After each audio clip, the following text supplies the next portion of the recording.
Hmm.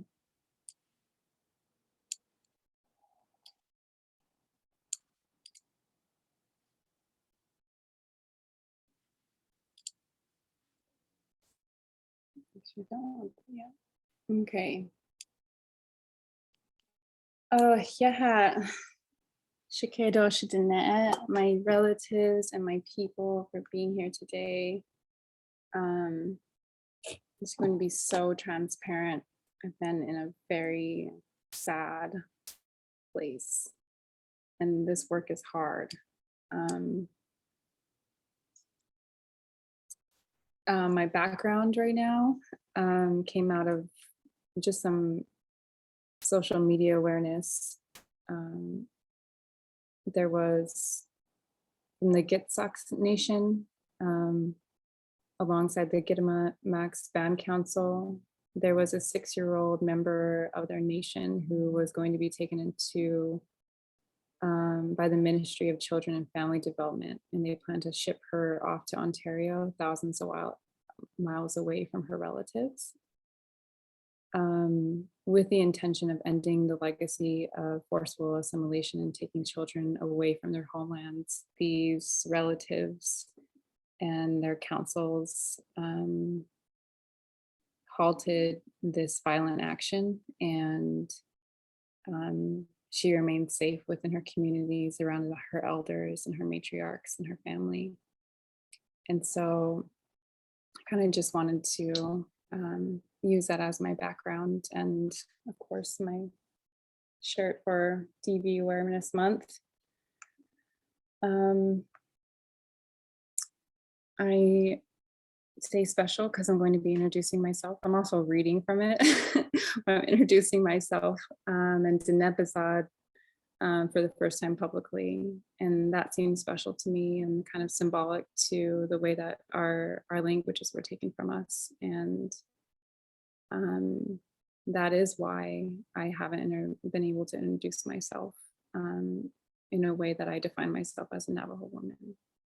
So Yate Shikedo She Dine She Ye Dine Shantin Yansha Hanagahni, one who walks around clan. Nishle, it's my mother's clan. Bilagana Bashachi. No, I'm sorry. I'm reading off my little sisters. I'm also born for Korean, the Korean race. And Kintlachini, the Red House people, Dashache, Bilagana, my patriarchal colonizer grandfather who I never met, Dashanala. And in that way, I am born a Korean and a Navajo woman first. I'm also from the Burntwater area. I was born in Fort Defiance, which is near the capital of the Navajo Nation. And that is where my umbilical cord is buried and where I'm connected to for hopefully time immemorial. Let's see. So this month is October and it's Domestic Violence Awareness Month. Let me get my documents organized here.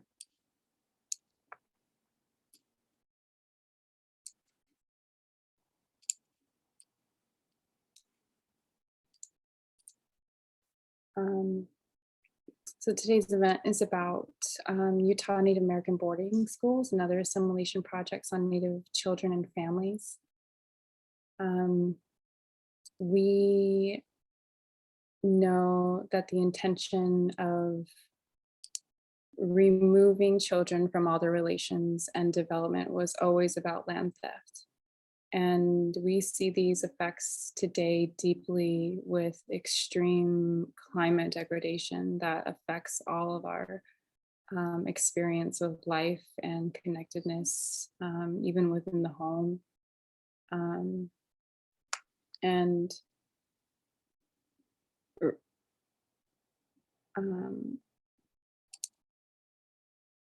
I just wanted to go into kind of our mission for this Domestic Violence Awareness Month.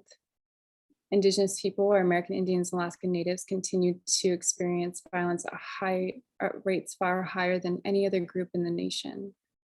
Restoring Ancestral Winds aims to address problems of domestic violence and sexual assault, specifically among Indigenous populations in the Great Basin region. Restoring Ancestral Winds is dedicating this month to honoring the survivors of the boarding school era and their descendants. We understand that as a tribal organization, that so many of the violences we experience within our homes have roots in the trauma our people experience through an ongoing history of forceful and violent assimilation. Domestic violence is not traditional.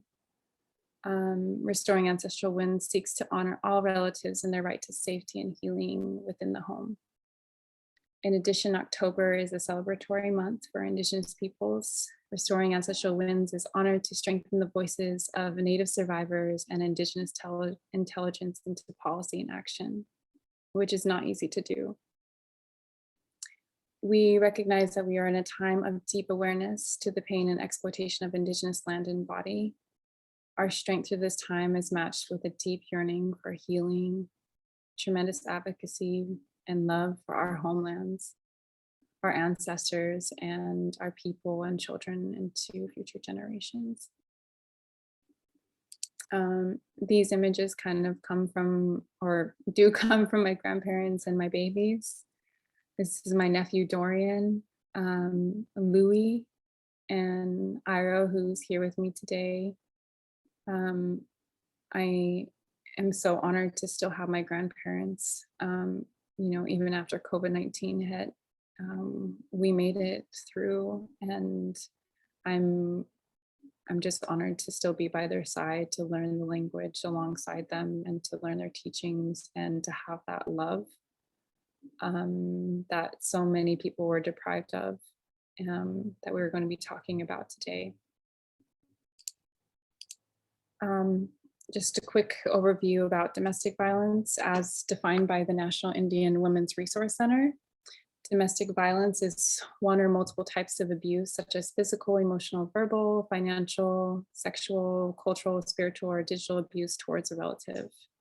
It's also intimate partner violence, which happens when a current or former spouse or intimate partner, straight, cisgender, or two-spirit LGBTQAI, engages in a repetitive, fear-inducing pattern of abuse toward their partner to maintain power and control in a relationship. This pattern of abuse can take place in relationships where couples are dating, married, living together, have a child together, or after a relationship has ended. While abuse can happen to anyone, the vast majority of victims of intimate partner violence are women, with primarily male offenders. And we know that in a lot of our communities where they're primarily white male offenders. And that's something that's a narrative that has been very present in my life. In Indigenous communities, violence is not traditional. The root cause of the violence is colonization, which we will talk about today, as it imposes and promotes the domination and ownership of Native women by men, and is reflected in violence against Indigenous women seen throughout history since contact, right? This violence goes back to 1492, something that we're all preparing for this month or the next month with Thanksgiving. This reality laid the foundation for present day violence against Native people.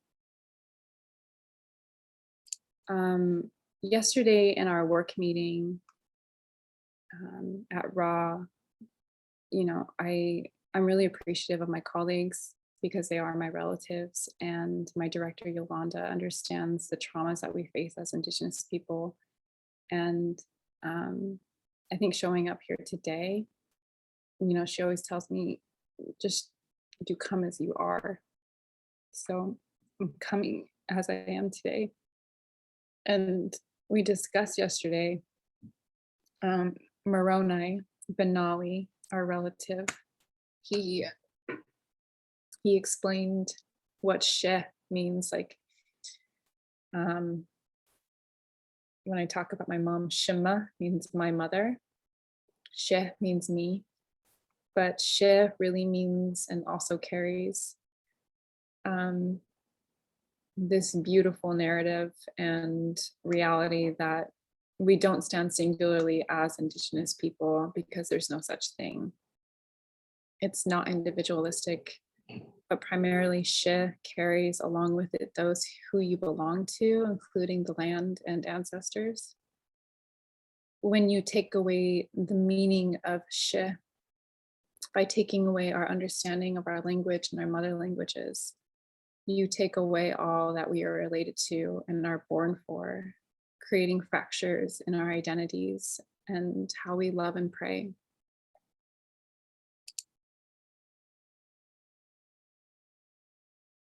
Um, Domestic violence ceases to exist when we understand who we are. You know, right now, I think we understand that the boarding schools and the residential schools and the labor schools were all about land theft. They were about removing children from the land so that they had no connection to it. Therefore, they could go in um, and claim these areas. Um, right now, I think for many Indigenous people, our language feels like it was buried with these children. Our language belongs to the earth, the stars, to water, to each other, to our wellness, and to our worldview. When we think of relationships, I think of land and the spirits that are rooted in these very specific places. Those spirits know that language, and when we speak it, we can communicate with those spirits.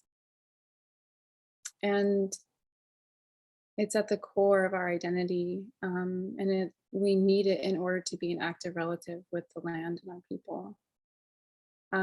Which is why I always say that when we're removed from our lands, I know that our lands and our mother misses us and misses our stewardship as much as we miss her. And it is like that child relationship. And when I think about that concept of children being removed from their creators,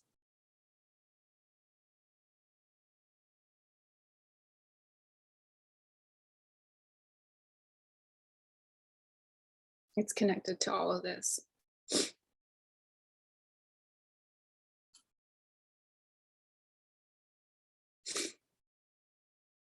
Excuse me. Thank you for being patient with me.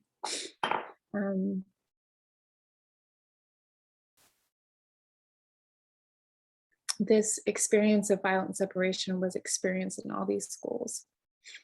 Many of our relatives today experience this feeling when they have to attend public schools and universities. There's this intergenerational trauma that still exists within us and is carried throughout violent harms of constant assimilation, in which in the Dene way, we often conduct blessing way ceremonies for our youth before they go and leave the home. We are given tatadine, corn pollen, in which we're taught to carry it with us at all times when we're away from home. When we bless ourselves with tatadine, we can communicate with the holy people and they can recognize us wherever we are.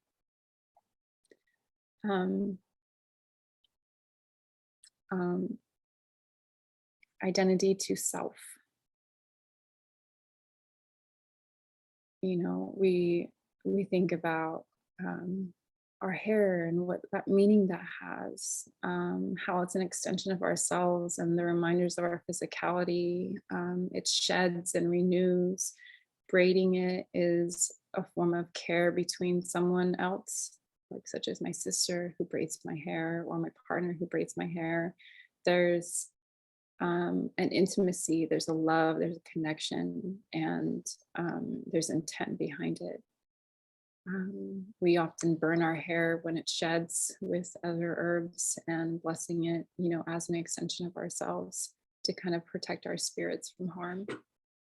So a lot of these children lost those teachings in these schools.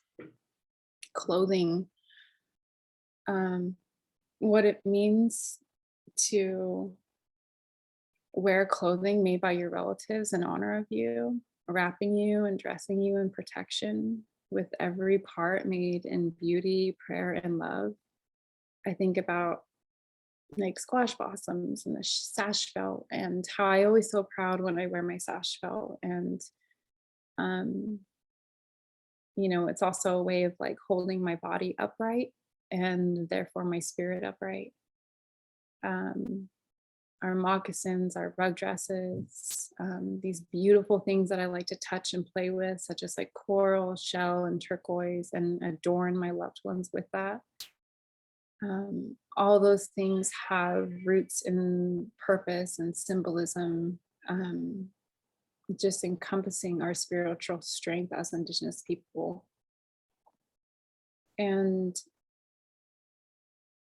I like to note that Indigenous people love honoring our beauty because we understand that life is so beautiful so long as that we are a part of it. And if we take care of it, we will also remain in that beauty.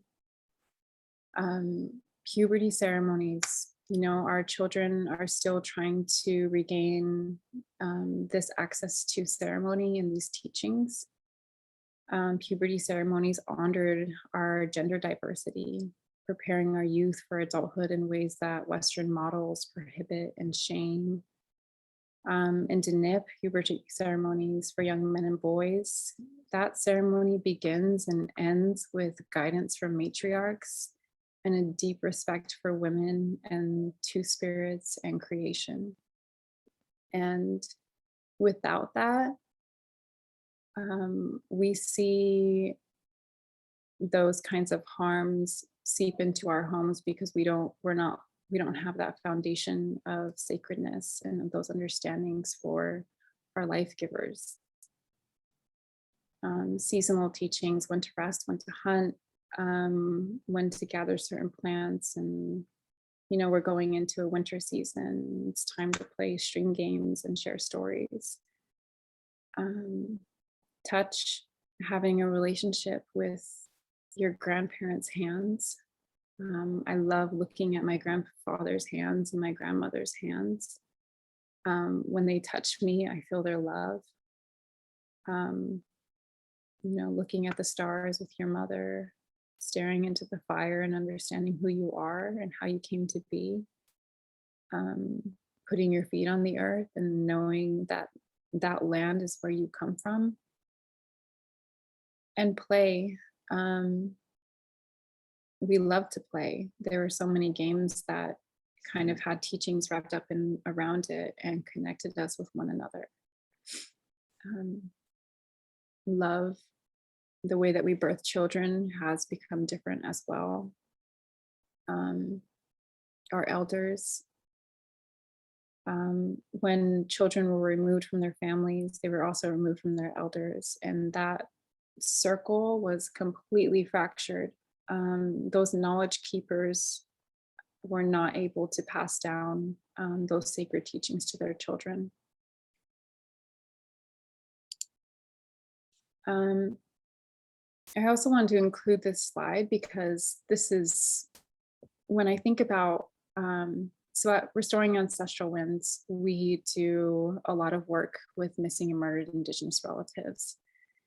And what I see with domestic violence, and there's some number that says 40% of all murdered women are murdered by their domestic partners. That's a big chunk. And when I think about our boarding school and foster care children, they're also considered underneath this umbrella of missing and murdered Indigenous people. And including this list right here.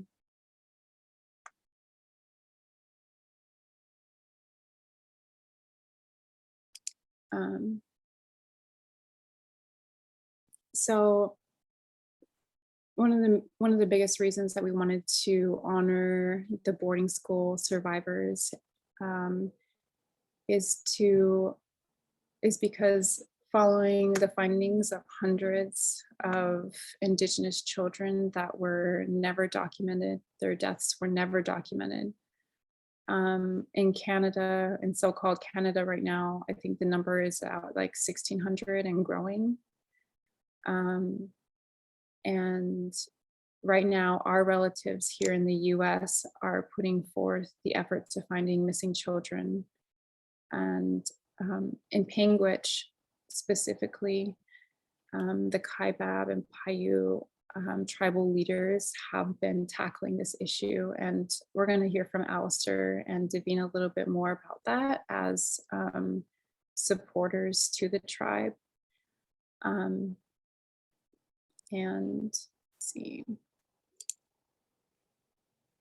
This is one of the things that probably should be said at the end, but looking into the future, with media data and policy on boarding schools and healing, we must understand Indigenous people are the greatest knowledge keepers of our stories and realities, our traumas and healing. Therefore, to reduce us to data and numbers is a continuation of colonial tactics of systemic genocide. Such as, because of genocide, we are often called the asterisk nations because our population sizes are too small to make statistical inference. This deeply affects policy and the understanding of violence on Native people by non-Indigenous people. And therefore, our invisibility remains sustained.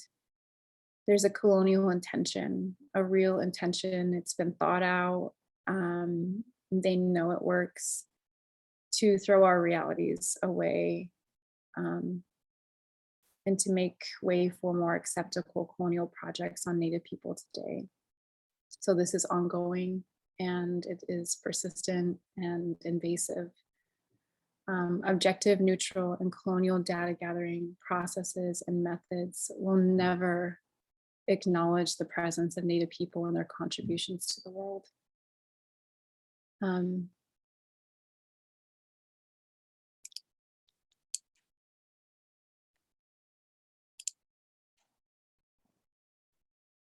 Alistair, I was wondering if you could start us off with a prayer in a good way, if you have capacity for that. Yeah, I'll do my best. I can do my best to lead a prayer. I guess this is the time you step up to, right? And so thank you, Danae, for asking. I'll just do my best to pray and say parts of it in Danae episode. That's kind of the language and I'm learning. And I think part of this conversation as well is like evolving as a human now, like, and the children that were in boarding school, like they were robbed of these teachings of how to actually pray. And that's something that I always kind of ask my parents, like, yes, there is a creator, yes, but who or how is she like called in our language? And there's various versions of it. And I'm like, okay, it's like a tongue twister sometimes. I'm like, okay, Dad, you just said that, but like, how do you got to simplify it for me? But I'm learning the definition of it from my perspective, and I'll just say it really quickly and just thank you. So legit DNA the endine kodo hajodale non-stanshima yeda hishata. It's not Jenny, so it's if the sleep the ben so it's not just lean should change day one, should change day chile. It's not glaciama hilka stanshima. Najuna go delay, Najuna go inan nishlin na shot delay. I thank you, Restoring Ancestral Winds, for the opportunity to lead tonight's conversation and prayer before going into the panel tonight. And I ask for openness, for obviously there'll be some vulnerability and just like ongoing healing in our Indigenous communities across, not only in Utah, but across the world, the globe. And I just want to thank everyone who is coming in, tuning in tonight to listen to some of the panelists and the Association of Domestic Violence and Boarding Schools and how those are interconnected and impact the plight of the Indigenous experience in 2021. And I ask for also for forgiveness. I mean, that's part of the healing going forward, and just the spiritual guidance of the elements, earth, the mountains, the fire, um, the elements that make us live in human, like as a human being, and the animals, water, and things that we're always continuing to learn as well, and just strengthening our prayers as well. So I just want to say thank you again, and just keep it short and acknowledge the creator and the holy people. I know that's something that I've been working on, and just the holy beings and the net culture that guide me, and the moon and the sun, and just like the universe. And I think if we remember those kind of foundational teachings, then we're going to be okay. And so that's all I want to say. Hajana Hasklid, Hajana Hasklid, Hajana Hasklid, Hajana Hasklid. Awesome. Oh, yeah. Mhm.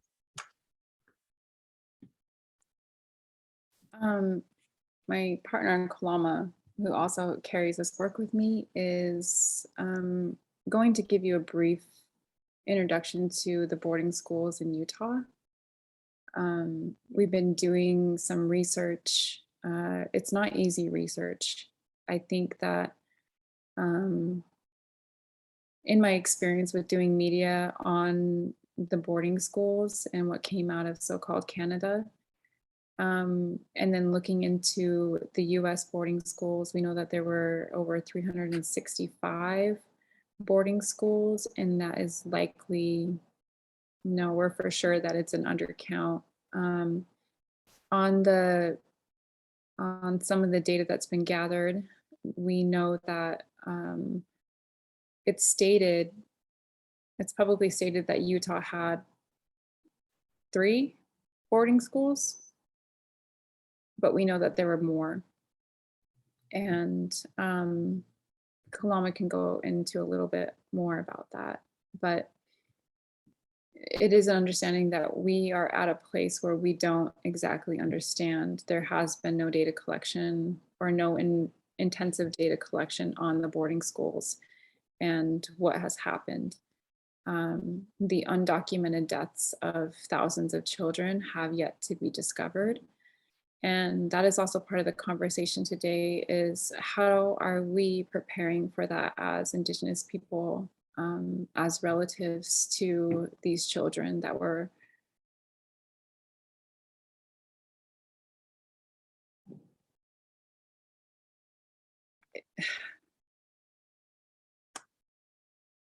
stolen. So my love, you can take over.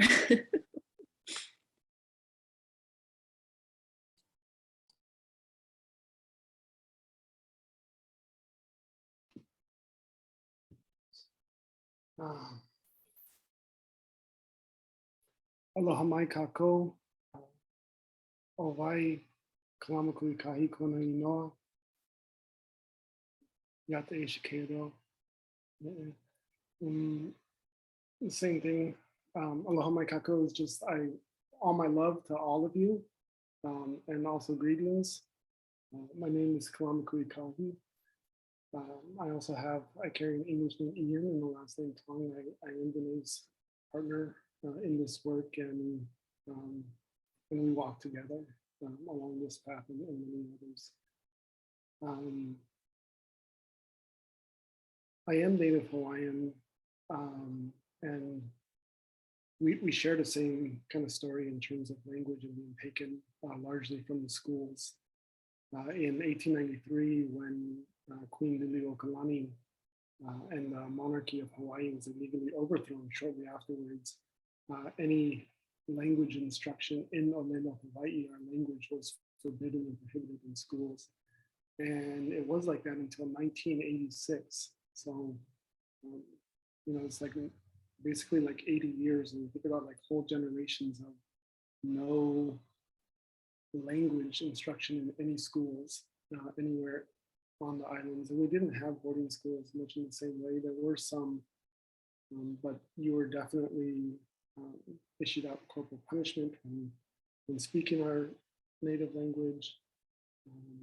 And then just societal pressures as well. It was very pervasive. She asked me to do, and we've been doing research around these boarding schools, mostly in Utah. Let's see if I can, there it goes. Let's minimize this so I can see. A couple things about the boarding schools. And one we know very much about it, this picture is a group of young ladies going to Intermountain Indian boarding school. There's a Navajo boarding school. Why is it you can see my application? Which one? Is everybody seeing the PowerPoint? Yeah, I just see a PowerPoint. Just the PowerPoint? Okay. Sorry. Let's see here.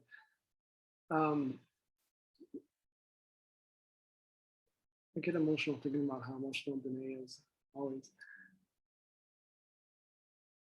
Yeah, language was taken, culture was taken, clothing. I'm not going to go into that. Danae did such a beautiful, beautiful explanation of it and the ways in which those things that are taken from us then really kind of affect every aspect of our realities.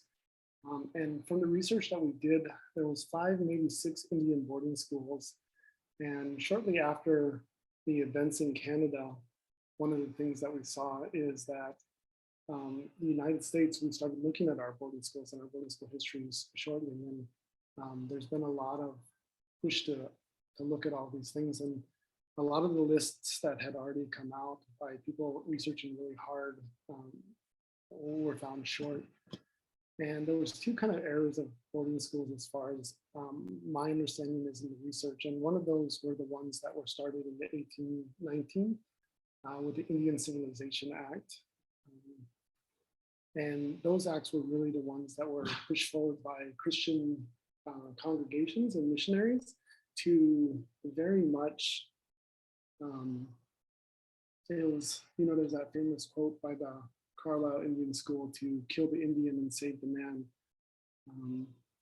They were meant to civilize these merciless savages, as we've heard the founders of this nation refer to our Indigenous people.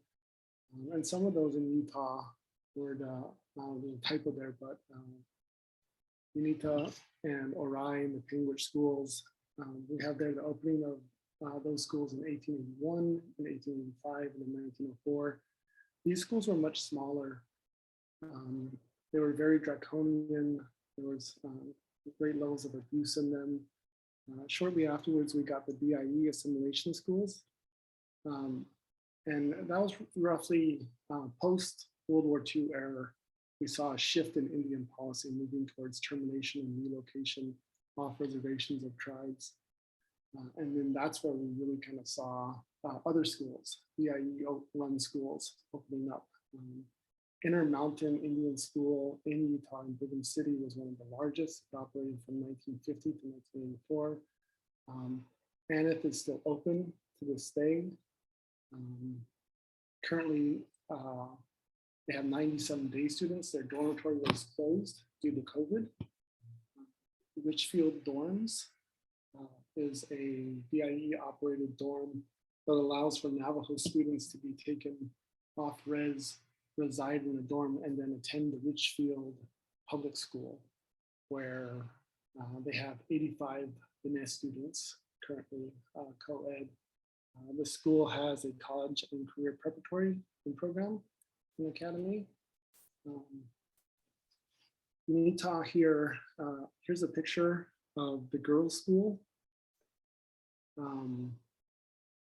It was located in the White Rocks area, and it's Ute territory. It was later called kind of the Ute Indian Boarding School at some point in time. Penguich Indian Boarding School was located in Penguich, Utah. That's the one that we know has been on the news, and it's really kind of one of the first ones in the United States that, other than Carlisle, that has really kind of started the process of searching for these kids. that lost their lives in the boarding schools and were buried in a lot of them in unmarked graves. And I won't go into that too much because I think it'll be discussed later by some of these other folks who have more experience. Intermountain Indian Boarding School. There's a lot of talk about Intermountain as not being one of the draconian boarding schools of the 1800s where people faced a lot of abuse. But the mission was still the same of it. And you see here in this photo a problem statement on their mural where they said that the problem for Intermountain Indian schools to accept 2,150 destitute Navajo children from ages 12 to 18 with little or no previous schooling, mostly non-English speaking, often with physical handicaps, and prepare them in 5 to 6 years for successful self-support off the reservation. Very much a relocation program. That was what they were known for and what they were trying to do. And relocation as a means of helping the federal policy of termination, which is to do away with tribes and to do away with tribal ownership of land, sovereign nations and everything. The objectives, which are really interesting, and you can't see it as much in this photo, but when you look closer, you see very clearly these aspects of what it is. It says language, yat a, to transition that to good morning. Literacy, and it shows a picture of what I think is a male hogan, and then it shows a English textbook. Housing, it shows a hogan to a European style house, and clothing, a woman in traditional clothing, moving to somebody wearing American clothing. And then there's a couple of other changes, which I think included like faith, moving away from traditional ways to Christian ways, and a variety of other things. They ran a very robust relocation program where students, once they graduated, they would get placed in jobs in LA or Denver, Phoenix, Salt Lake, a lot of different large metropolitan areas within whatever lower income kind of working field that they were trained in, and then oftentimes would do it. And both Danae and I have relatives who attended the school. The Aneth School was run, it was originally Navajo Faith Mission School. It was opened in the 60s. It's gone through multiple changes, but there's a photo here, an old archives photo from 1901, and you can kind of see it. Richfield Dorms. Richfield Dorms is the one that we had talked about earlier. I won't go into that as much. Well, one of the things we had talked about that maybe Davina and or Alistair can even kind of touch on is one of the things that has happened is when the DIE took over some of these older dorms that meant to assimilate, they started hiring Indigenous staff members, and while maybe they're still training people to leave the reservation or to go work in the cities, at the same time they are trying to instill and revitalize culture, traditions, language, and there's can be to a certain extent a large number of healing in that, but probably still like some levels of separation from the rest of your kinship and your parents. And then the last thing that we didn't really talk about is the LDS Indian Student Placement Program. Also started in the 50s and very much an arm of this idea of relocation. If Indigenous people are not living on the lands that were reserved for them as Indigenous people, then the federal government could potentially move towards those ideas of termination and really kind of taking away that federal recognition, that lordship, and then also having access to that land as well. The LDS Indian Student Placement Program a long running there, right? Almost over 50 years, and it took probably about 50,000 Native children from reservations and placed them in Mormon homes. And I new to Utah, didn't know a lot about the Mormon faith, but really one of the things that I did learn is that this concept of the Lamanites, and that the LDS doctrine or gospel taught that Native Americans were descended from the lost tribes of Israel, known as the Lamanites, who were cursed for their wickedness by turning away from the gospel and marked with a darkening of their skin.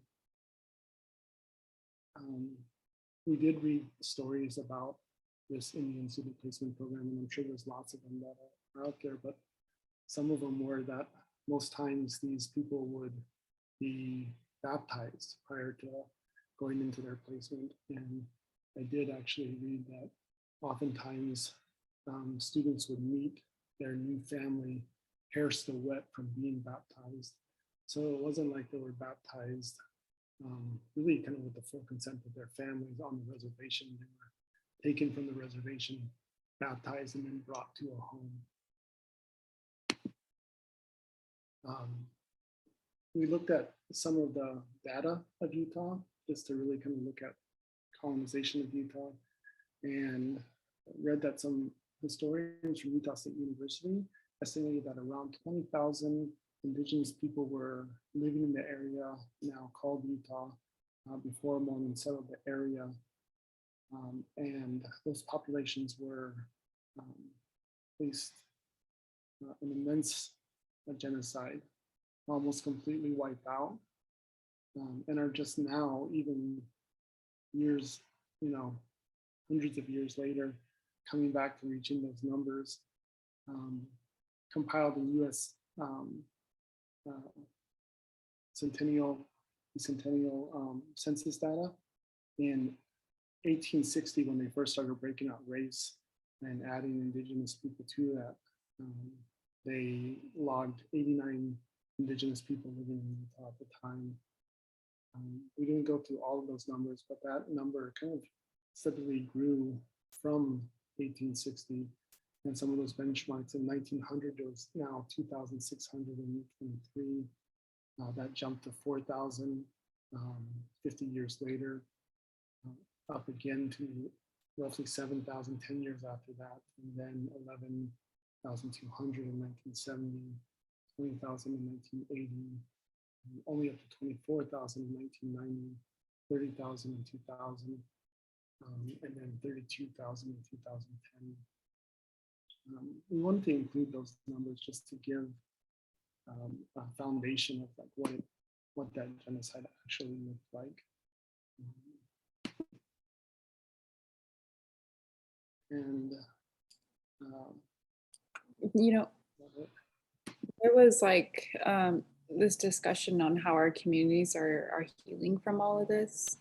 We know that some of the boarding schools are still in operation, but primarily they're being run by Indigenous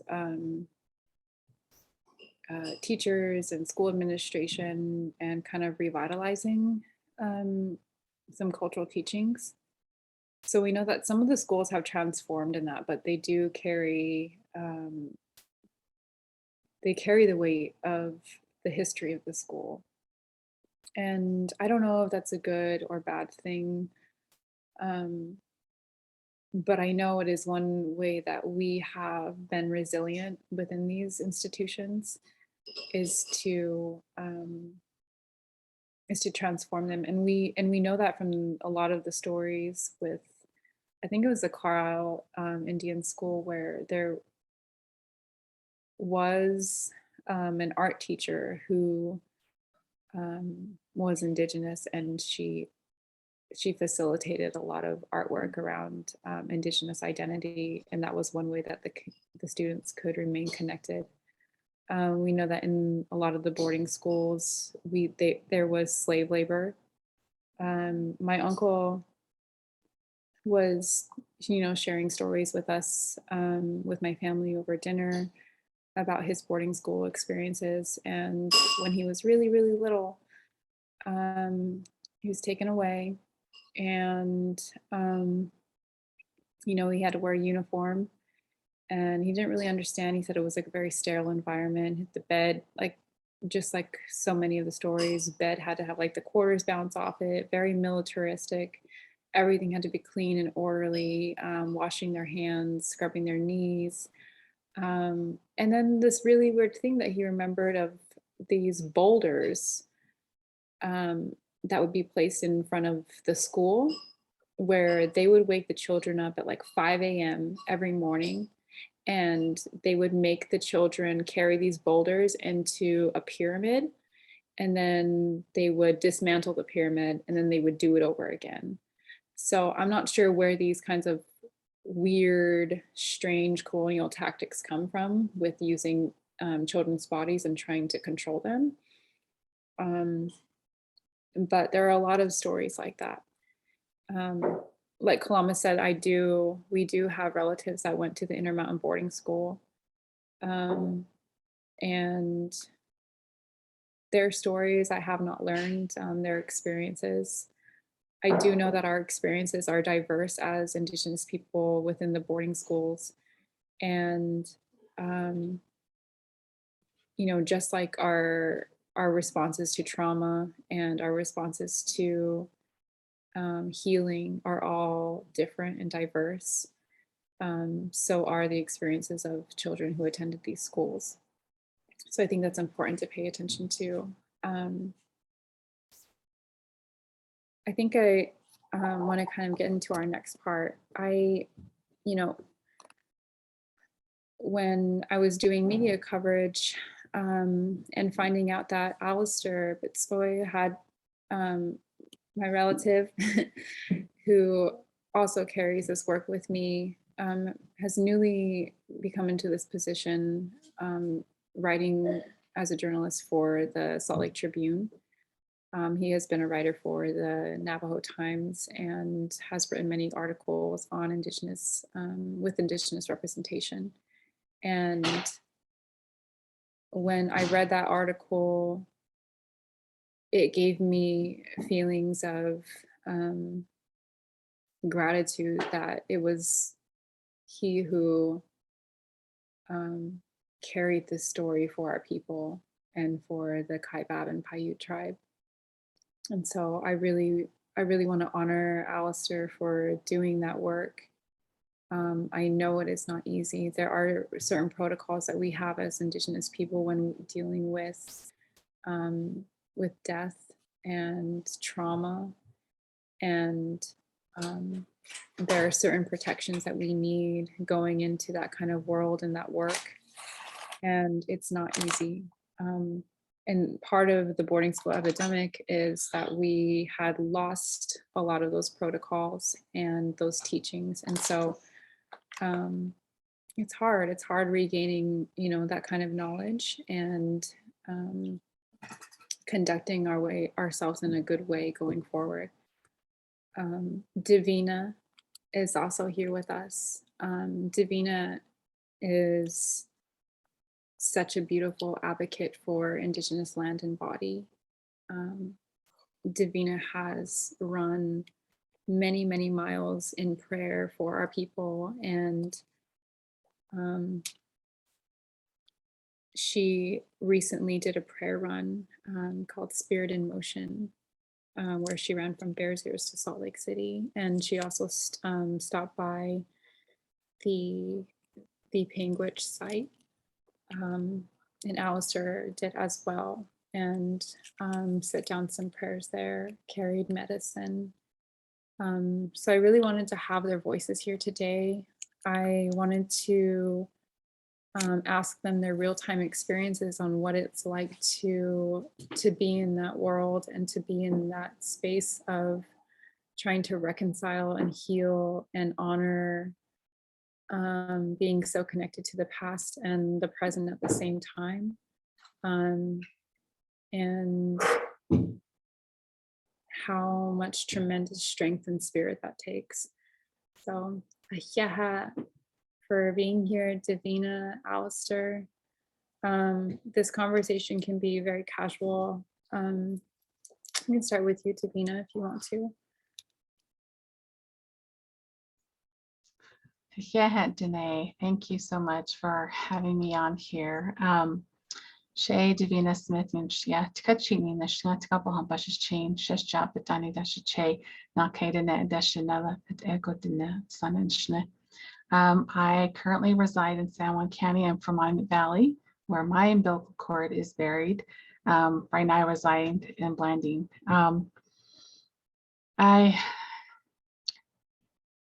When thinking about this event, this discussion this evening, I really literally was nervous. I was because again, we're going into an area where we're revisiting our traumas, and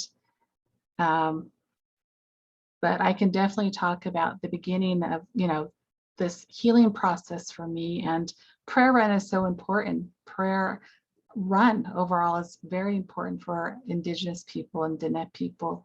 You wake up, you greet holy people, and you run towards to the east to the holy people, and you pray. Just being grateful for many things.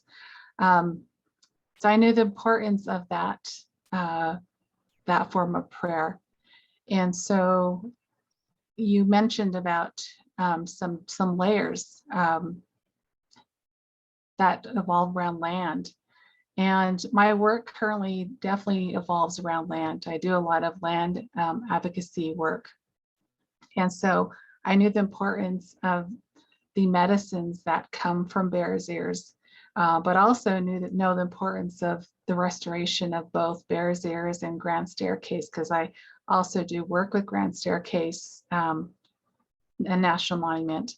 And so I began a prayer run to run from these two national monuments and then make my journey up to Salt Lake City. And we had some prayer runners that came and participated.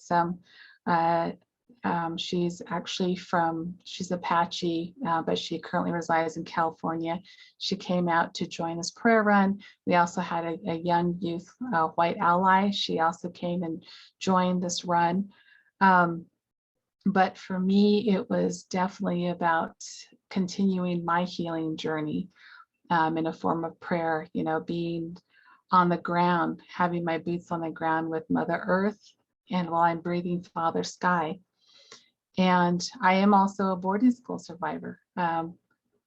Recently, just a few years ago, I was able to come out and speak about that because there was an amount of physical, sexual abuses, and for me to open up on that was very difficult and talk about. And so I knew that I needed to continue my healing journey.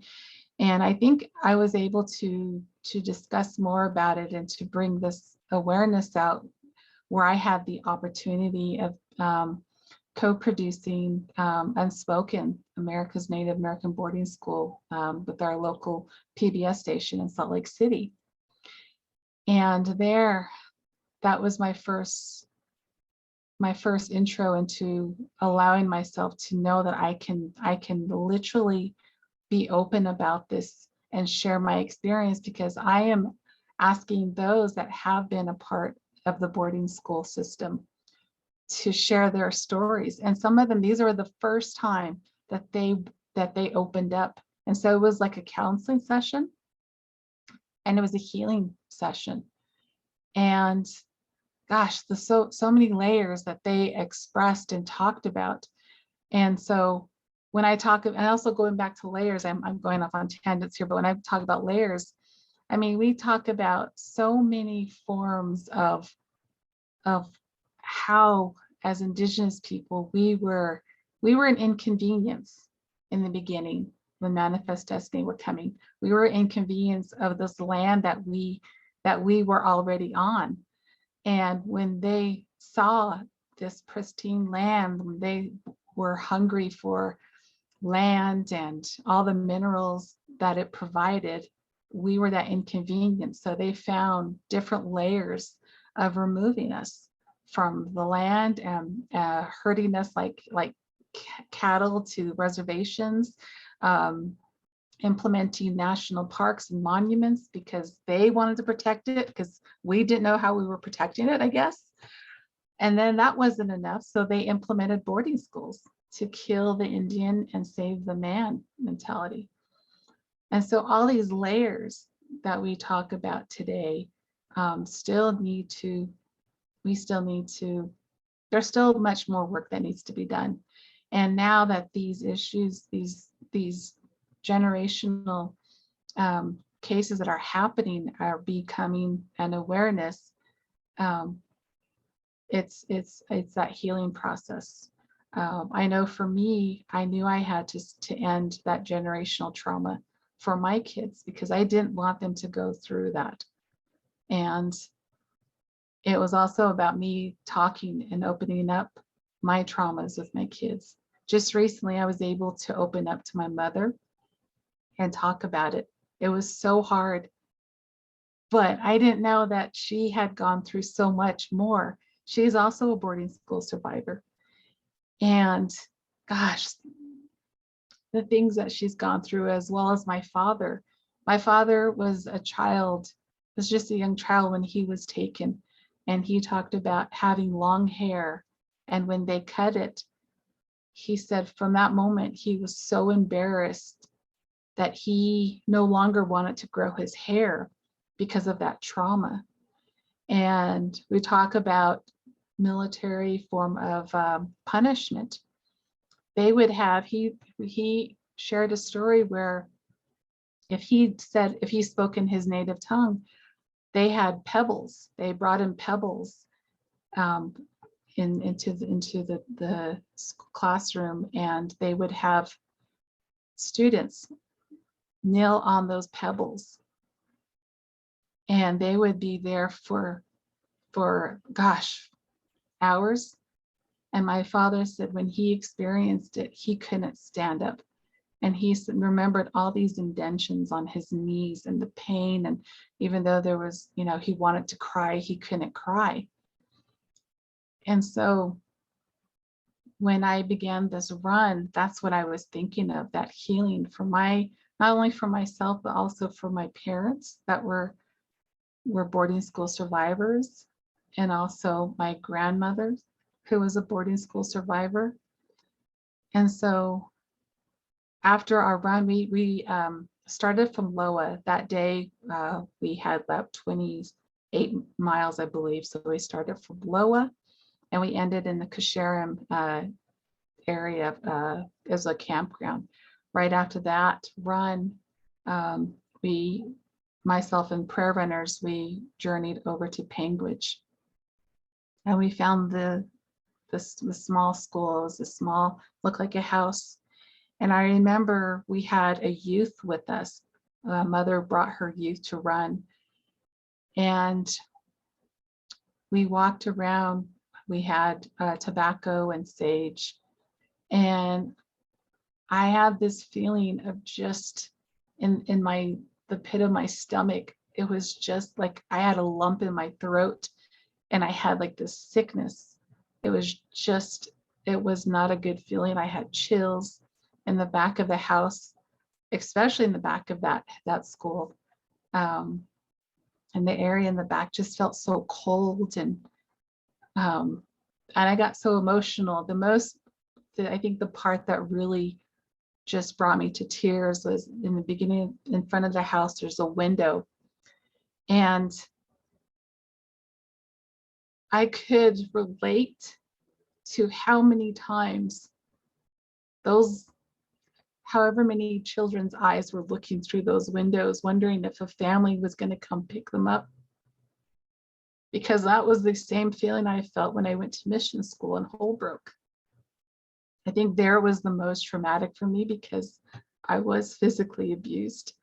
I was bullied, and I would look through the windows wondering if my parents were going to come. or looking through and in my mind planning, I bet home is just on the other side of those hills.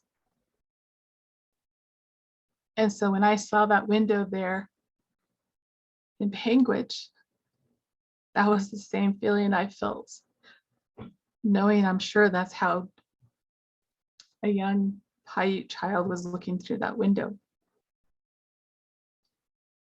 So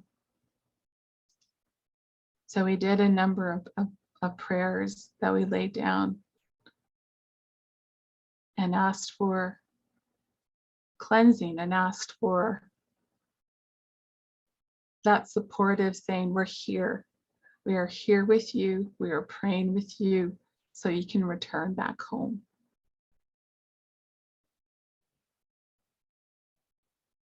Sorry.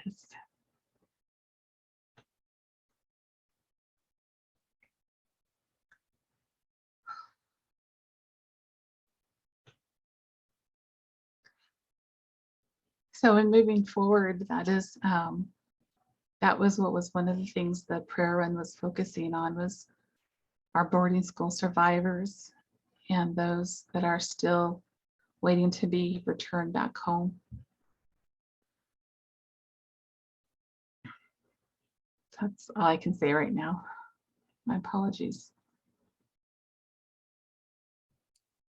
Yeah, Davina. I can't even imagine how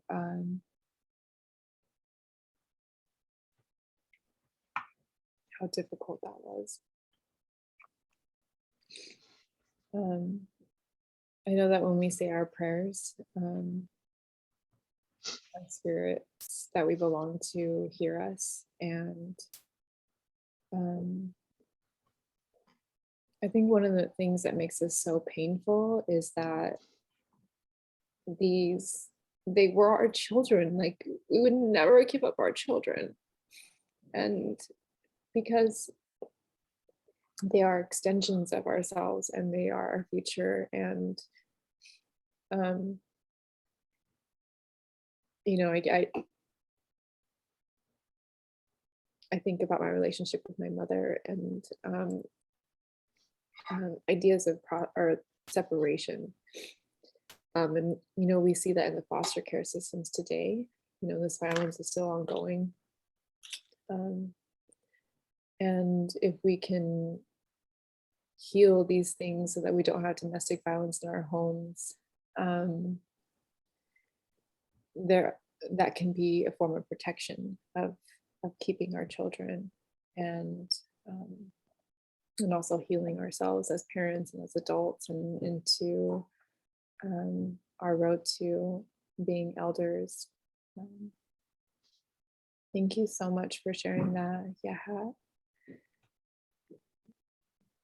Thank you. I think one thing that just, like I mentioned, there was a youth there, and although there was just this amount of sadness around there, I also had this form of like mother instinct to protect, because I see this youth, and this youth was asking his mom all these questions, like there were kids here, there were kids that were staying, that lived here, and that comprehension was just like, he couldn't understand, like, why, you know, why couldn't they go home, you know? And the other prayer runners, they went to go and see if they could get an idea where the I guess they thought maybe where the kids were buried. I didn't want to go. I just didn't feel good. And so I had that young, he was a 7th grader in the vehicle with me. And I looked back at him and I said, "Are you okay?" He's like, "I just can't believe that they had kids here and they couldn't go home." And he said, he goes, "I told my mom that I just didn't feel good behind the house. Like, it wasn't a good feeling."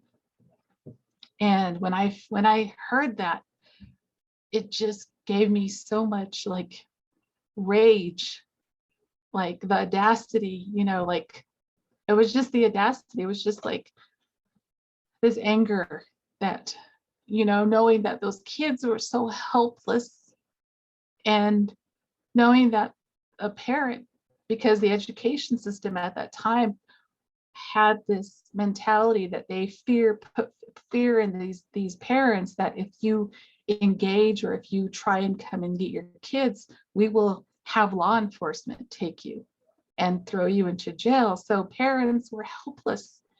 I mean, I remember when I was helping research and putting the documentary film, I saw photos of where parents were camped right nearby boarding school in South Dakota, and knowing that, probably the mothers wanted so much, or the parents wanted so much to just hold their child, but they couldn't. And maybe even hoping of a glimpse, they see their child's okay. And so, yeah, it was just, I mean, I'm a mother of 4, and I can't even fathom. I mean, yeah, it's just so much to take in. Mhm. It is. We carry all of those stories. I remember as a young girl when my grandmother would tell me the story of my great grandmother running away from boarding school with her best friend. She would say things like, the priest would make her wash their dirty underwear, and she was so grossed out by that. And of course a bunch of other things, but she ended up running away, and her father knew or was aware that she ran away, and she traveled a long way by foot, was hiding in trees, and her father came and found her and looked for her. And that was one of the stories that we had shared as a family at my shit show, my great grandmother Matilda Hupple's funeral. And yeah, that idea of coming home, I still feel it within me, just living in the city, in the world, that feeling of wanting to be home. So I can only imagine if it's, as a child in that kind of setting. Thank you, Davina. I love you. Alistair.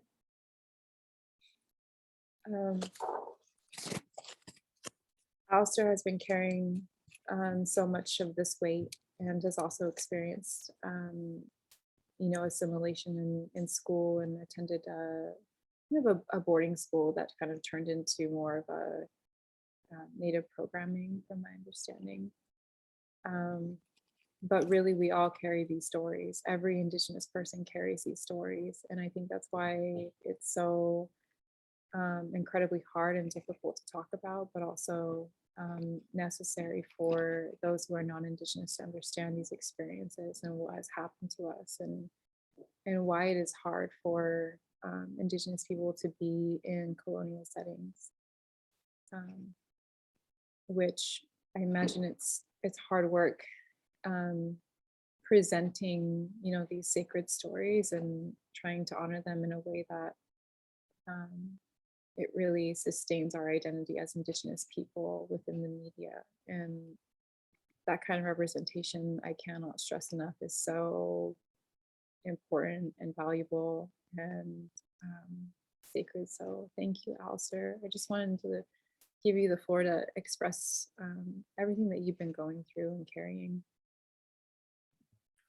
Yeah, thank you, Danae and Kalama and Davina, and other relatives on this panel.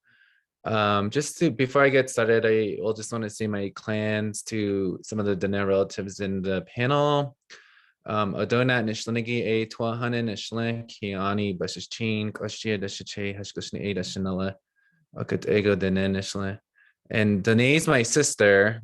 She's Hanahani, I'm Tohane. So like we're the same clan group. So we're our protector's the cougar, as far as I know. And I like to disclaim too that Davina always like throws pushback on this, but through my research, I've learned that I'm made of 3 of 4 original Dene clans. So that's Tuahane, Kinyani, and Hushkishni.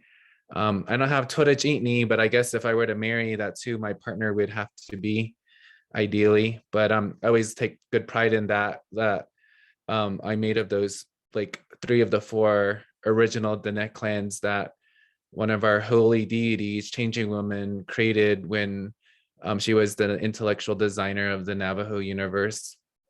As far as the boarding school or the purpose of this panel, I feel like there is a lot of direct correlation or association between boarding school and domestic violence. I see that in my own narrative, just going through some of the healing processes in my family and just kind of calling out some of the historical habits or atrocities that exist among our communities. Earlier today, I was at the laundromat in Nosh Chitty. That's where I'm from. It's between Gallup and Shiprock, or 7 hours from Salt Lake City. And I was just talking to a local there. She was just telling me about stories. And I just remembered like how the laundromat is like a center of stories or trading posts. And so like today I learned just like how she is also related to me, but just like how she said like, yeah, I guess there was a bunch of domestic violence there. And so like maybe before proceeding to this panel, I was just like, yeah, but that's not normal. That's not, we were just talking about like how our community, our families, I didn't know, she just kind of gave up her living in Albuquerque and moved back home to her ancestral home and where her family's from. And I'm really proud of her just because she's one of the few in the community that can actually say she built her own home from her own hands. And so like she's just really cool in that way. And she was asking me questions about like who my family was and how we could possibly be related. And then she just talked about like, yeah, it sounds as if domestic violence was normal there then, but then I just kind of corrected her. I was like, no, it's not normal. I said, I don't like domestic violence at all, just since I go through it personally through relatives, but also relatives who abuse drugs or alcohol, but they don't know, little do they know, or I hope that they learn that someday that they can heal and they could go on to this healing path of reconciling some of those pains that create them, which do stem from boarding school like experiences. And so I just wanted to just mention that quickly. And then as Danae has indicated, I formerly wrote for the Navajo Times as a journalist. So I really thank my Dene people, Navajo people, for grounding me during those times.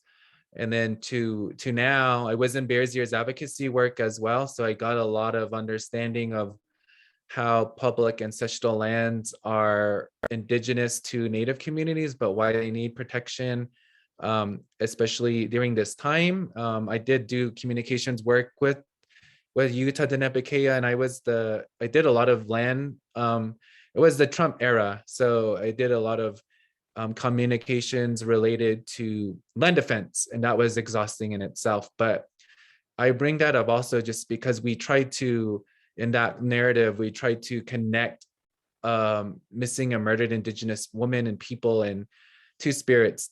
But some of those liberal conservatives never really understood those connections. And then now I'm reporting again. I fell back into reporting in part because I feel like I can control the narrative of the stories that I write. Whereas when I was in advocacy, I felt like it was more a little bit brainwashed or a little bit like low risk.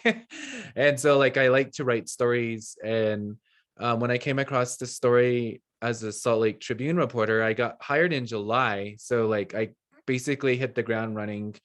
I had been aware of the findings of Indigenous boarding school survivors and our bodies in Canada, but I knew it was just a matter of time here in America, but I didn't know it would be so close to home. I mean, it is among the Indigenous people or the Paiute people, but I just kind of like was assigned it, and I still kind of, I think I walked the fine line of like I'm Indigenous first and reporter second. And so like some of that I have to consider to like the cultural sensitivities of like being Native and like being Dene, and like how I had to go about like covering and protecting myself in such a story of the boarding school in Penguich, which was mostly attended by Paiute children and was like basically attended or open and operated in the early 1900s, as indicated in the presentation by Kalama. And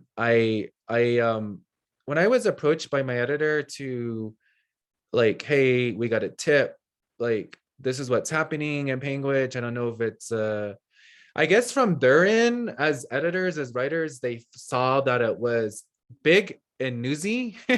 But on my end, I'm like, okay, sure, like because it's just kind of like we've always tried to tell this narrative to the masses since forever, since contact, since like as indicated by Dene, since 1492. We've been fighting that long to correct some of our narratives as Native folks. And so like it was just kind of like, okay, here we go. Again, Bilagana, white people as editors, like how do they think it's big news, breaking news. But for me, it's not really, because it's, again, as indicated, always it has been in our communities. We just never really had the voices to really amplify what it was.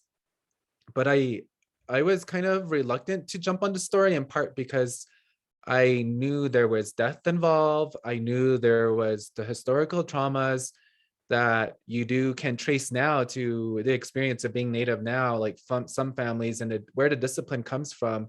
It comes from the, I would say confidentially or confidently, that it comes from the boarding school era. Like when I was growing up, I would be threatened by like parents or like other relatives who would say, yeah, like this is what they would say to us. And so some of those things that they would say as what they thought was healthy forms of discipline were not. And so just in my healing journey, I just kind of acknowledged and saw that already. I'm like, okay, like they're not going to harm me because, or if they try to harm me, like it stems from that brainwashing that happened in boarding school. And we're not too far removed from it, like maybe 2-3 generations now. And so when it came to Penguich, I just kind of like, I was like, okay, well, I know there's my spiritual health as a writer, as a person. There's also my emotional, my physical, but also just like my being, and just knowing just the atrocities of boarding schools. I didn't want to, but then I also knew I was fresh on the beat as well, so I couldn't say no. But also at the same time, they were relying on my knowledge and my sources and what I know from just being Native, like on how to tell the story the most accurately and most culturally appropriate way. And so I think my colleague Courtney Tanner did most of the digging from the historical archives. And I think I've been on panels regarding this conversation. Like this is probably my 4th panel. And so it was easy for her to dig into the historical records just because that's how she's programmed, like as a writer. But as a big Bilagana writer, like they have that, they're the ones who build the records. They're the ones who build the historical records. So they know how to navigate that. I didn't necessarily want to, because I already knew the truth. I mean, you don't need a historical record to verify what was going to be written eventually with the story. And so I kind of like talked about the human connection. And through this work, through restoring ancestral winds, I know I was a former board member until I stepped away.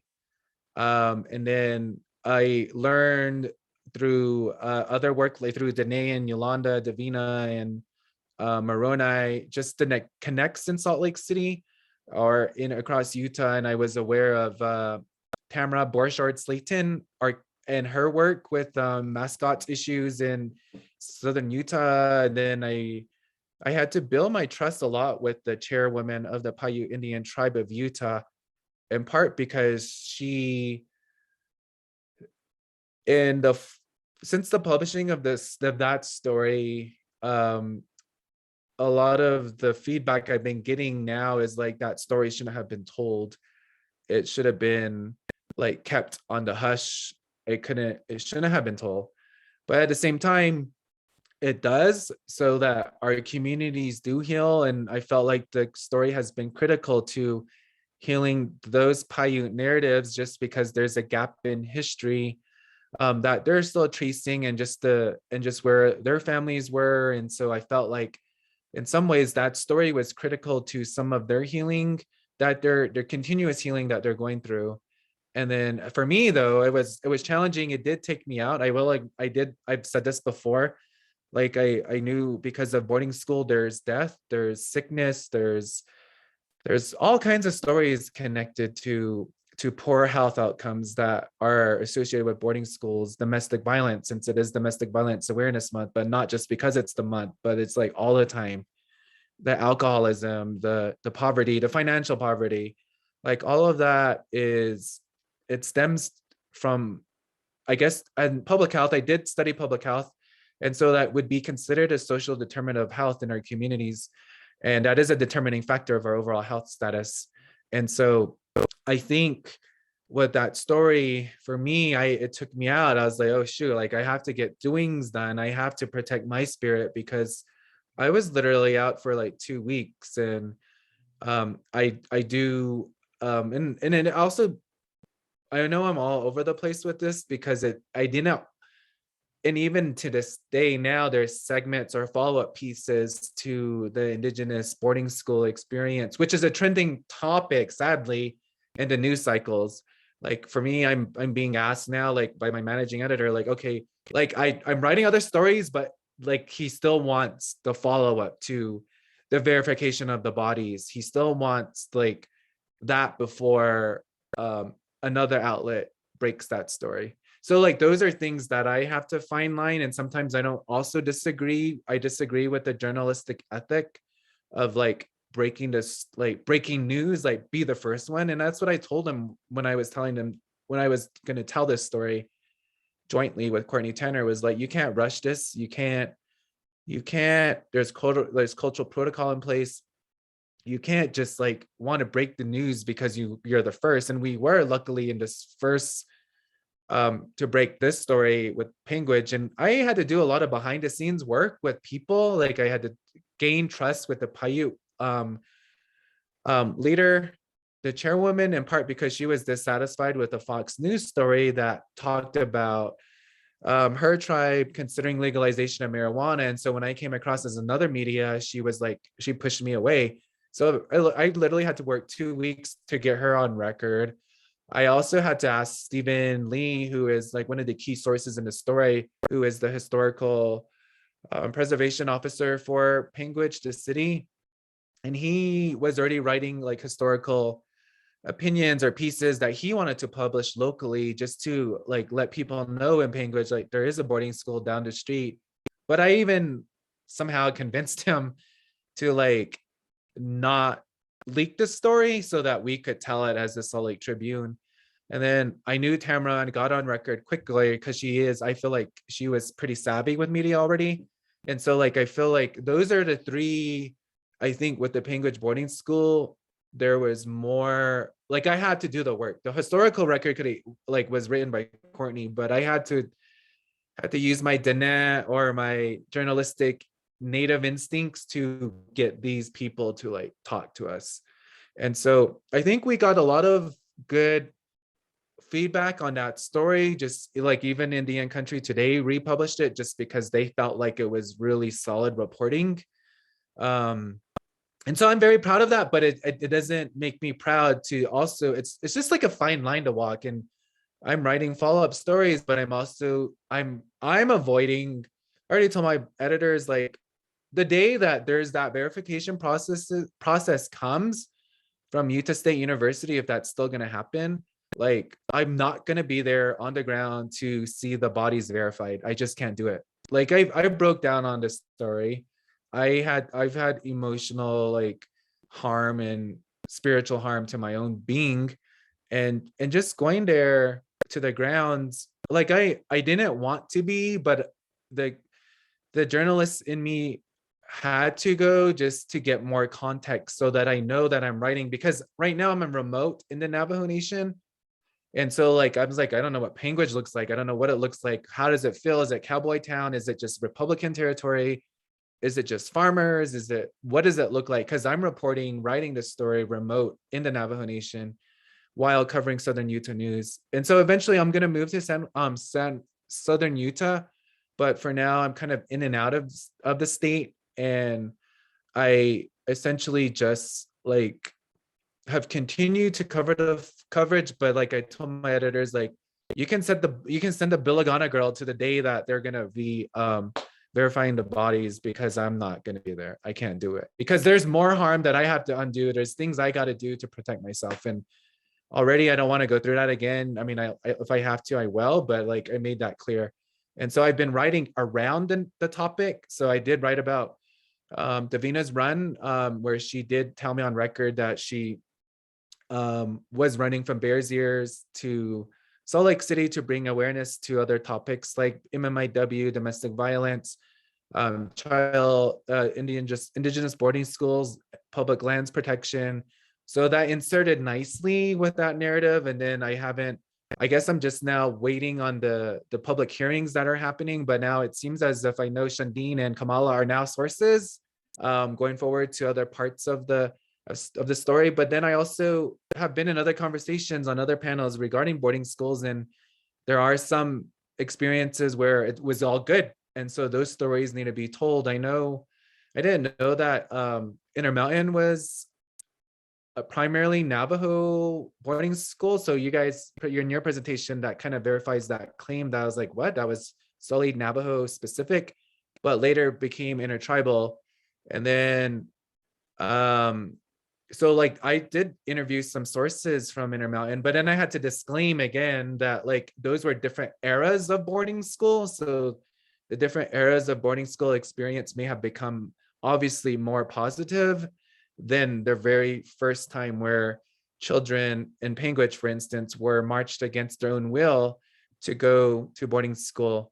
And so those are things that I'm navigating. It is a heavy topic, but I don't know. I feel like I've been able to handle it together. I already had my crying out sessions like immediately in and around the story, but I think it was a huge relief, such as when the Bears Ears narrative was restored as well. So I think it's just still, for me, I think I'm still processing those narratives, but also trying to walk that fine line of storyteller in the Indigenous perspective, but also in the Western world, which is like ravaged by deadlines. Alistair, I think this just kind of exemplifies that experience that we have as Indigenous people, being within institutions, colonial institutions, and settler way of documentation and all those things. We are storytellers, right? Before you are a journalist, you're a storyteller, and you carry the stories of your people. And I remember asking you to come here today and talk about these things. You're like, yeah, I'm coming as a Dene relative, first and foremost. And I think understanding that really helps us ground ourselves when we're trying to do this work, when we're doing that kind of media work. We have certain protocols as Indigenous people. And I think one of those things that we can, actually, I want to open it up to the floor if anybody has anything to say or would like to join in on this conversation. We're a little over time, but whatever. You know, our staff at Restoring Ancestral Winds, Yolanda and Moroni, and Lillian, we all come from people and relatives who attended boarding schools. And I know that Yolanda has attended boarding school herself. And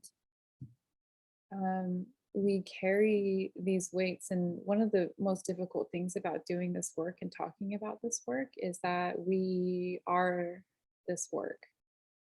And I think that's what makes it so difficult, is to wrap our heads around how to separate ourselves and how to heal, but also advocate and talk about these things. And they're exposing these wounds and, you know, just hearing your experience, Davina, I know exactly how that feels. And Alistair, you going to that site as well, I can imagine how that feels. And we know that those kinds of powers and those traumas are so they have infected every nook and cranny of our lives, and it's exhausting. But you know, I'm even thinking about how, you know, you sending a Bilagana girl to in your place, you know, somebody who won't experience as much harm as you, someone who can objectify these bodies and separate themselves from these bodies. But you know, when I'm doing missing and murdered work, these are people that look like us, they belong to us, we share clans with them, they're our relatives, they're our people. And so that violence is a direct has direct consequences on who we are and how we feel good about ourselves and how we go about our days. I do know that we all deserve that healing. I know that at this moment in time, I know so many of my loved ones are struggling. And when researching this work, I know those root causes. And I think it's so important to kind of acknowledge those root causes and to kind of disconnect ourselves and that kind of self-blame and shame from harms that we might be experiencing.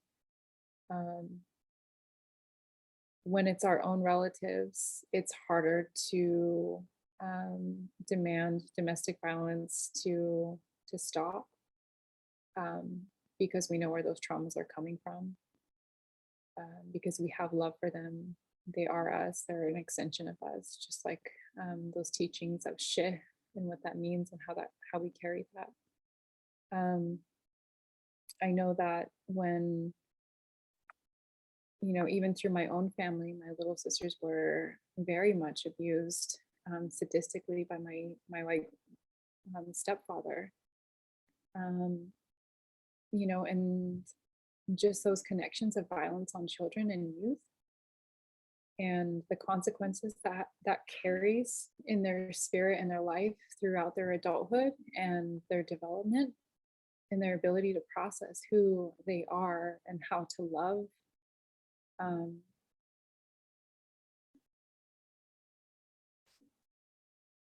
It's not okay. That violence needs to stop. And I appreciate everyone letting me be raw with this raw work. I am coming to you today as a very sad person in my spirit. But I know that we're so resilient as Indigenous people, and there's a reason why we're still here today. And there's a reason why we still have a yearning to be home and to carry our languages and talk about these things and to write about these things and to run for these things and pray for these things. So I'm just so humbled and grateful for you guys carrying this work with me for many, many years and establishing that beautiful sense of community and relation with me, and me with you with this hard work. Hopefully next time will be less watery, but I kind of just wanted to end on, unless anybody has this anything to say, I'll give it a minute. I just wanted to say really quick, thank you so much, Danae. You know, as I mentioned, running this work that I do, that I can only do, I mean, I think anyone that knows me, I always try and to bring in awareness by doing something outrageous. And that's like this prayer run. That's how I can only bring and invite others to understand what's happening, not only within our home, our communities, but also across the nation. And so to continue this work, the end of this month, next week, actually, it's a 4-women team. We will be running for 12 hours straight in the, for me, it's always about prayer, but we'll be running 12 hours straight and bringing this awareness on our missing, murdered Indigenous relatives. And so I'll share more information with you, but I think we're gonna do like Facebook blogs or go live or something. But so it's going to be in Moab, and it's just all in and this organization Mad Moose, they reached out and said, we heard about your run and we really want to support you, and we want to help amplify this serious issue that's happening that we are just barely becoming aware of. So so I just wanted to bring that, but thank you for definitely having me on this panel and speaking with Al, and who I adore very much and I love dearly. And thank you, Danae, and all the RAW team and everyone else that's been here tonight. So thank you. Yeah, Davina. Yeah, I just want to say thank you. If this is the conclusion of the panel, I just want to thank you, Restoring Ancestral Winds, for the opportunity. And then just the panelists, like Davina, Danae, I don't know, Kalama, right? I don't know if that's correct. And then nice to officially meet you as Danae's partner. And then just I think it's live on Facebook, it says, so I don't know how much audience you have there. But I just want to thank you all, and stay tuned for more stories as it develops as well. I mean, I try to amplify Native stories that the Salt Lake Tribune doesn't necessarily tell often. And I tried to make sure those stories obviously are culturally sensitive and aware, such as Halloween and just the holidays that are coming up, and just everything that is impacting Indigenous communities in Utah. But I just want to thank you all for your time as well.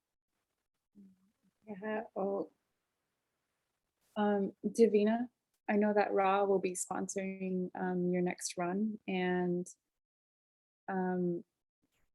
if you want to say anything, how we can support you during that. I know that there's going to be media, or stuff coming out, and we can share. Yeah, I'll collaborate with you to help amplify, like maybe we'll channel through your Facebook page, but yeah, this is the first ever that I've ever experienced 12 hours straight of running each, and so I'm sure I'll probably be exhausted because I think it's 2 teams, and this organization paid for all of it for us to have a 2-team. So basically 8 of us, and we'll be running 12 hours straight. And it's all in the form of this serious issue that needs to be addressed. So this is our way of amplifying it. And so I definitely will reach out and give you more information as the time gets close. I was already looking at the calendar. I'm like, oh my gosh, it's the end of this month. So next week. So after running 420 miles, it's like, okay, I guess, we'll do 12 hours straight, but it's all about, bringing this awareness. That's the most important thing. So I'll sacrifice my body, I guess, to run. Dang.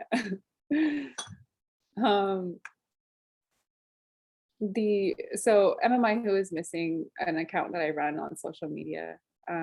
We are blessed by donations that come through, and so we're going to be sending some of those donations to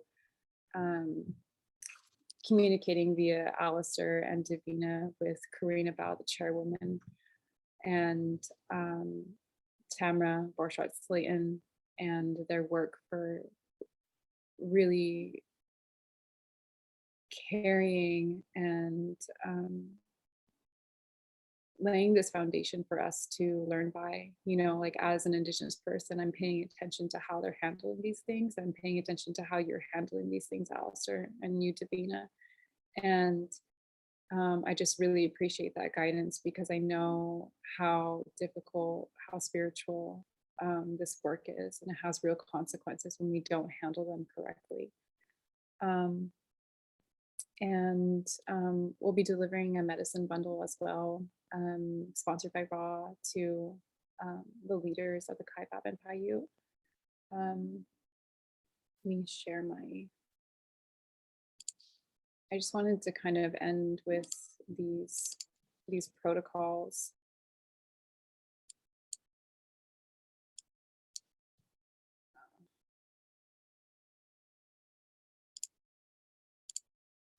Oop.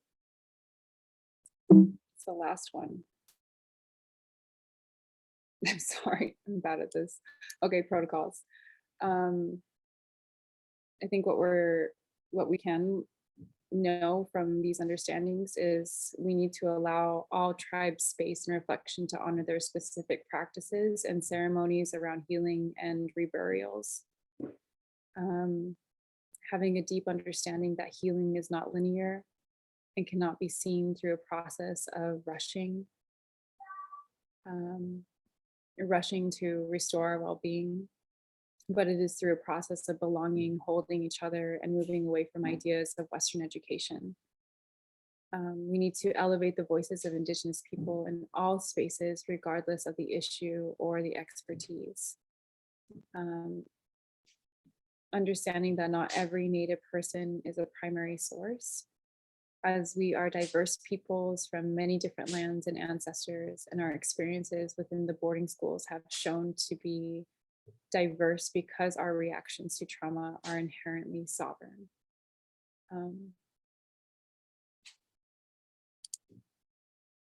Thank you all for joining us tonight, all 12 of you, 12 of us, and everyone on Facebook. I really appreciate this conversation, and I am so happy to be wrapping it up, because this is something that's been weighing really heavy on my heart. May we continue to walk in beauty and walk in a good way. Ahiaha and Hakuana. Hakona. And thank you, Ahiaha, to my director, Yolanda, Yes, Yolanda. for always allowing me to come as I am, just as I am today. So Ahiaha, everyone. Hakuana. Go on now. Hakona. Be well, everyone. From Iro. A good night, baby.